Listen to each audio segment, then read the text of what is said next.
How's it going, guys? This is the part I'm using for that hammer eye drift I've been talking about, and that's what this video is going to be about, is making that hammer eye drift.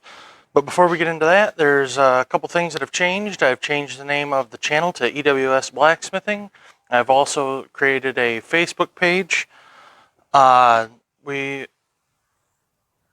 also trying to get to the point where I cut down on video time. So I'm going to kind of show you what I'm doing, start doing it, skip to the next step, do the same. So you'll see all the parts of the processes and making everything I'm making. But I'm going to cut out a lot of the just banging on steel with no, without me talking. But I can definitely bring in any issues I come up with towards the end. But my goal is 10-15 minutes. I definitely don't like the 20, 25, almost 30 minutes or almost hour long video that I had to edit down to less than 30 minutes. The part I'm using for this hammer eye drift is part off my truck. If you want to know exactly what part that is, just let me know and I can let you know exactly what I'm doing or where I got the part from, or what parts you can salvage off your vehicles when you go to upgrade or anything like I did. So without any further ado, I'm going to go ahead and get started on this hammer eye drift. Alright, now that we're all hot, I'm going to go ahead and take this end. I'm going to try to work half on, half off at the same angle that I was working that hammer eye punch. That way they can keep them the same angle. So I'm going to go ahead and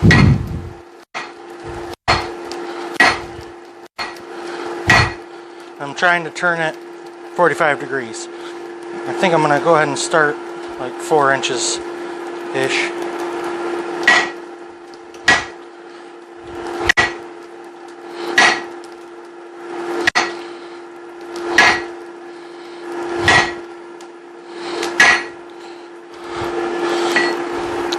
Well, that's not really doing it for me.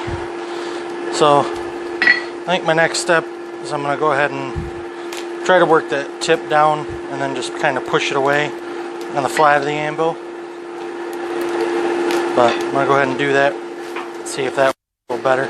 Alright, let's try it this way.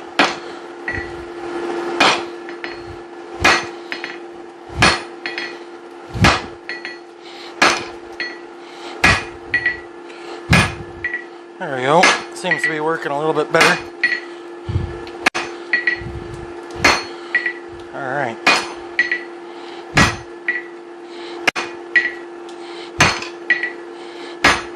And pretty much what I'm doing is just tapering it, just like I did before with the hammer eye punch. So I'm going to go ahead and get this tapered in a square, and I'll show you guys how I round it. And just in case you want to know, this is 1-inch stock. I just took the calipers to it. It's exactly 1 inch.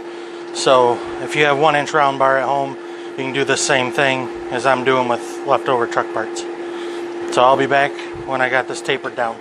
Alright, I let it cool down a little bit because I noticed that it on the camera when it was like screaming red hot, you could hardly see it. But I got that taper now. So this was where I originally started. So it was like roughly 4 inches. So now it's almost 5. Pretty close. So I stretched it out about 1 inch. Now I'm going to go ahead and get this heated back up and show you rounding them corners. But just to kind of show you in comparison, up here towards where I'm going to drive the head through, it's almost this size.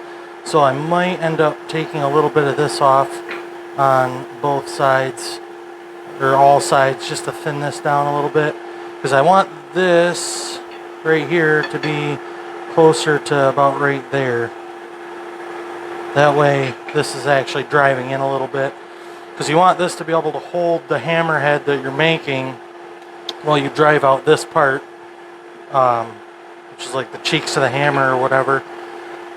So pretty much you'll drive this in and you'll work the top part, then you'll flip it over next heat and do it again. But I'm going to go ahead and get this hot, and then I'll show you guys rounding the corners. Alright, now that we got her hot again, I'm going to take these corners and you pretty much work square, octagon, round. That's what just about everybody says. So I'm going to go ahead and round these a little bit.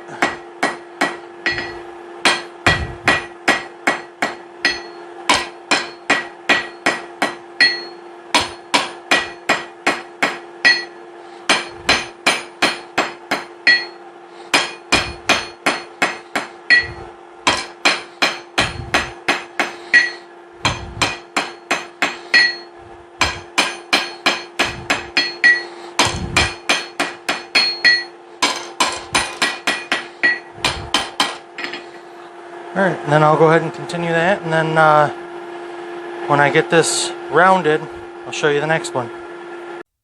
Alright, now we kind of got it rounded off.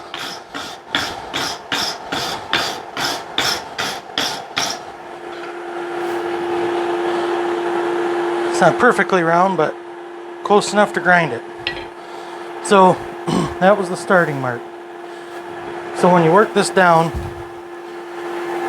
and you end up rounding it, you will get a little bit more length. Now I'm at a little over 5 1/4 almost. So I got almost 1/4 of an inch just rounding this off. Next part is going to be deciding which side's going to be flat. To get this oval shape, it's got 2 flats, 2 rounds. So now that this is rounded, I'm pretty much going to pick the 2 sides that are uglier, that are across from each other. I'm going to flatten those out. So I'm going to go ahead and get this hot again, and then I'll bring you guys in for that.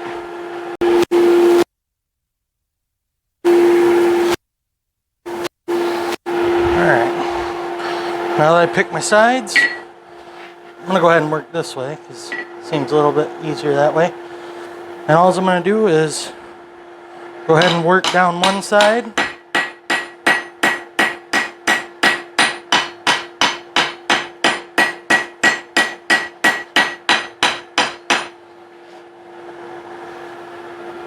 And then I'm going to heat it up, work the other side. So when I got them 2 sides flat, I'll go ahead and bring you guys back. Alright.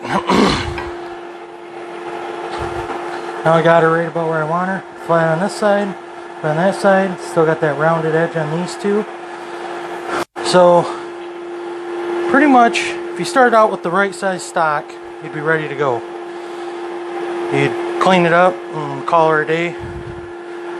Me, since I decided to use this long bar, I'm going to go ahead and heat it up one more time.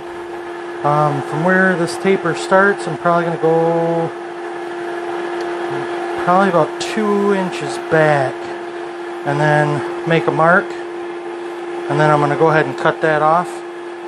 Then I'm going to cool it down, grinder, make it nice and shiny, and then I'll bring you guys back to kind of show you what it looks like at the end.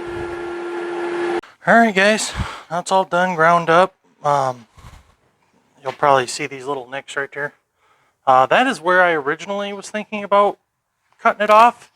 Then, my brain actually started to work. If I'm driving this, with the hammer right here, I don't want to have this much to hold on to. So now I should be able to hold on to it like this, pound it through, and then the hammerhead will be right here. So hopefully I left myself enough room, because I don't have tongs to hold this, and it'll be even more of a pain to try to hold this with tongs. I probably will have to, but I didn't want to use any more steel on this than I had to, because this stuff will make really good punches and chisels and all that kind of stuff. But yeah, there you go. There's the finished hammer eye drift. So it's a nice taper. I am going to have to grind a little bit on my punch. It'll work. I just think I like this shape that I made better than this one. This one's a little bit thicker, but it's not going to take a lot. Just a little bit of grinding it down. Overall shape's going to stay the same. I'm just going to make it a little bit smaller. So But yeah, thanks for watching. And yeah, everybody who added the Facebook page, I very much appreciate it. I'm going to try to use that to add little pictures and tidbits while I'm editing. So you can always get a little preview if you want. But there you go.